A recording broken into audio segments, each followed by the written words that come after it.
மக்கள் விரோத ஆட்சியை தமிழகத்தில் அகற்றப்பட வேண்டும். அதுதான் எங்களுடைய நிலை. அதோட இன்று செய்தியாளர்களை சந்தித்து பேசிய எதிர்க்கட்சித் தலைவர் எடப்பாடி பழனிசாமி, திமுக அரசை ஆட்சியை விட்டு அகற்ற வேண்டும் எனவும் பிற கட்சிகள் எங்களுக்கு எதிரிகள் இல்லை எனவும் தெரிவித்துள்ளார்.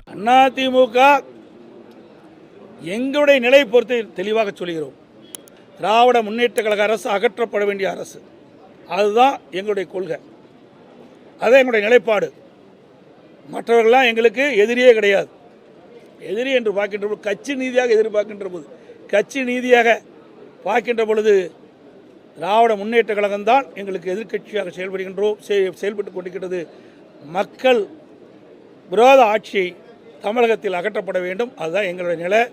அதோட இன்னைக்கு காங்கிரஸோட கூட்டணி வச்சிருக்கிறாங்க. ஒரு காலத்தில் என்ன பேசுனாங்க? திமுக எமர்ஜென்சி வந்தது, இதனால் திராவிட முன்னேற்ற கழக தலைவர்களுக்கெல்லாம் கடுமையாக பாதிக்கப்பட்டது. விசா சட்டத்தில் எங்களையெல்லாம் அரெஸ்ட் பண்ணாங்க.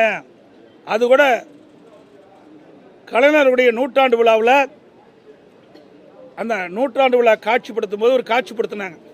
அதில் ஸ்டாலின் அவர் மிசா சட்டத்தில் சிறைச்சாலையில் இருக்கிற மாதிரி.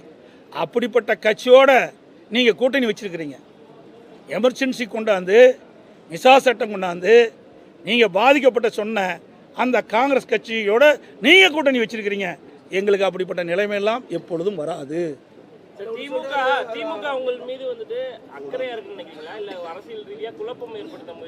எப்படி அக்கறையா இருக்குன்னு சொல்றீங்க? நான் தான் சொல்றேன், ஆடு நனைகின்றது ஓனாய் அழுதுதான். அது மாதிரி எங்களுக்குள்ள ஒரு சில கருத்து வேறுபாடுகள் இருக்கும்போது கட்சியில், அப்பொழுது பாதுகாப்பு, எங்களுடைய கட்சி அலுவலகம் தாக்கப்படும், எங்களுக்கு பாதுகாப்பு வேண்டும் என்று காவல் நிலையத்தில் சென்று எங்களுடைய கட்சி நிர்வாகிகள் புகார் கொடுத்தாங்க.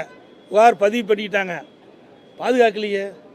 எங்களுடைய கட்சி அலுவலகத்தை ரவுடிகள் குண்டர்கள் தாக்கப்பட்டு உடைக்கப்பட்டு சேதப்படுத்தப்பட்டு பூட்டிய அரசாங்கம் தானே அந்த திமுக அரசாங்கம். இதே நேரத்தில் சிந்தித்து பார்க்க வேண்டும். இதையும் புரட்சித் தலைவி அம்மா அவர்கள் தமிழகத்தினுடைய முதலமைச்சராக பொறுப்பேற்றிருந்த போது இதே மாதிரி திமுக இரண்டாக பிளந்தது. அப்போ பிளந்த போது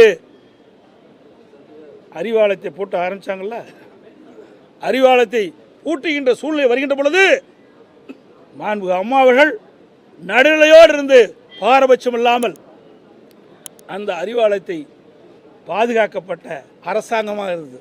இதுதான் அண்ணா திமுகவுக்குள்ள வித்தியாசம்.